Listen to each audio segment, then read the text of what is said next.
sa ating devotion. Okay. Naniniwala ba kayo sa term na follow your heart? Yan. Sino naniniwala? Follow your heart. Follow your heart. Sundin mo ang puso. Follow your heart. Paluin daw yung puso. Amen. Matalino talaga. Amen. Follow your heart. Sundin mo ang puso mo. Ayan. Naniniwala ba? Hindi na ako magpapataas ng kamay. Okay. So, isa to sa mga kataga na madalas nating sinasabi pag meron tayong desisyon o gustong gawin. Kaya kasi, tanong ko, tama ba yan? Okay? Kasi pag sinabi mong follow your heart, it means follow your emotion. Naalala ko nung mga dekada 80, 20, 90s na yun nung kapag tumibok ang puso, wala ka nang magagawa kundi sundin ito, di ba? Inantayan, no? So, pero tama ba yan? We often said na follow your heart. Pero yan na kasi pag follow your heart, ibig sabihin, mag-asawa ka na pag gusto mo. Ayan? Hindi ko siya kayang iwan mga gano'n, no? So, siguro halos maraming guilty. Gawin mo na yan kasi follow your heart. Hindi ako mabubuhay pag wala siya. Amen? O kaya, iwan mo pamilya mo. Sumakabilang bahay ka. Kasi hindi ko na mahal yung pamilya ko. Mahal ko na yung bagong nakilala ko. Kasi follow your heart. Pag follow your heart, huwag ka na mag-aaral kasi gusto ko magtrabaho na lang Ayoko na yung kurso ko. Ayoko na, tinatamad na ako. Kasi follow your heart. Mag-resign ka pag ayaw mo na. Napagalitan ako ng boss ko kahit na mali mo naman. Kasi you follow your heart, di ba? Kasi you follow your heart Wala ka ng rhyme or reason. You follow your heart because you follow your emotion. Amen? Gawin mo lang ang gusto mo. Okay? Kahit ka pinanganak kang lalaki, pero ang puso mo ay babae, magiging, alam nyo na, di ba? We are not against them, pero you follow your heart. Maraming gumagawa na nun ngayon. Gawin mo lang ang gusto mo. Kasi follow your heart. But what is the Bible saying sa follow your heart? Sabi sa Jeremiah 17:19, sinong nakakaunawa sa puso ng tao? Ito'y mandaraya at walang katulad. Biblia na nagsasabi, ano daw ang puso? Ano ba English niyan? Ano ba English? Nakalimutan ko. Ano tawag ito? Deceitful yan. Salamat, Brother Emmanuel. Heart is very deceitful kasi nga, it follows the heart, it follows the emotion. Kung ano yung nararamdaman ko ngayon, yun yung tama, yun yung gusto kong gawin. Okay, tingnan ba natin sa Bible, sino ba yung mga nag-follow your heart? Si Isaac, ayan, talaga, paano nag-follow your heart? Nung ibabasbasan na niya itong sinong gustong basbasan ni Isaac nung mamamatay na siya?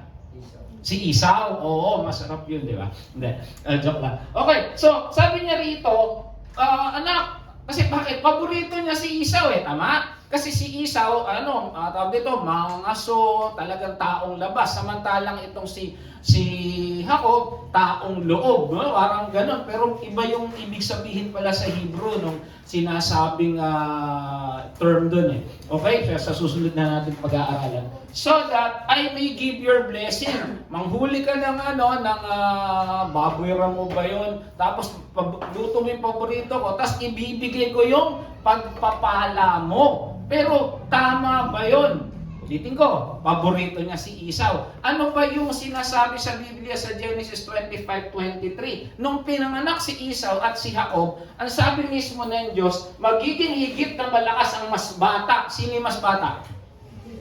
Si Jacob. So ibig sabihin, talagang there will come a time na talagang mas blessed itong si Jacob. Pero gustong i-bless ni Esau, ni Isaac si Esau. Kasi nga, paborito niya. He follows his heart pag gusto niyang blessing. Kaya lang, something happened na nag-intervene itong si Rebecca at ang na-bless, sino na-bless? Si Jacob. Kaya malungkot silang mag-ama. But because he wants to follow his heart. Amen? Kaya lang sinasabi na magiging mas malakas ang mas bata. So ibig sabihin, si Jacob talaga yan, sa ayaw at sa gusto mo. Pero ano nangyari? Ang nasunod pa rin ang kalooban ng Diyos. Isa pa, ito, kabisado niyo na story ni Samson. At tigas ang ulo ang bata. Di ba? He was born a Nazarite. Dapat hindi magugupitan ang buhok niya. Dapat hindi siya iinom ng alak. Dapat hindi siya hahawak ng maruruming bagay, mga patay na hayop, di ba? Kaya lang anong ginawa niya? Lahat yan, ginawa niya, bawal because he wants to follow his heart. Paano siya nanghina? Hindi naman siguro sa buhok niya lang because umalis na yung Holy Spirit, siguro napuno na sa kanya. Kaya lang, paano siya nagugupitan ni Delilah? Every time pag tinanong ni Delilah, asan ba yung lakas mo? Kailangan yung buhok ko materintas. May ginupitan, tapos ginising siya.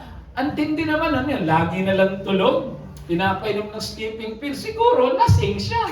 Amen? So because he wants to follow his heart, kaya siya nagkaroon na ng maraming pagkakamali hanggang siya na'y nahuli, hanggang siya'y namatay because he follows his heart.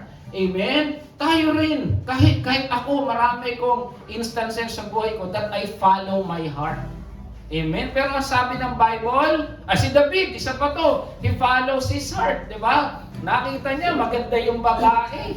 Amen? Ang pangalan ay naliligo, kaya ang pangalan niya ay Shiva, naliligo no? Pag ito ay tumatakbo, run Shiva. Joke lang. Amen? So, because he follows his heart, at doon na nagsimula yung pagbagsak ng kanyang angkan dahil nga sa ginawa niyang ito. Because he follows his heart. Sabi niya, ganda.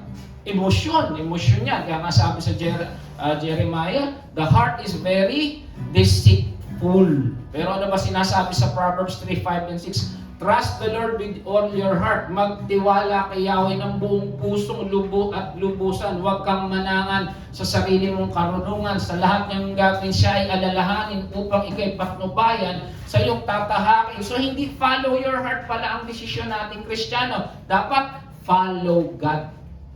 Amen? And we as Christians, nalatag ng Panginoon yung blueprint na magiging buhay ng kanyang mga anak. Amen? So hindi follow your heart. Yes! Oftentimes, kahit ako hanggang ngayon, nagkakamali ako at meron akong dalawang pagkakamali sa buhay that I follow my heart.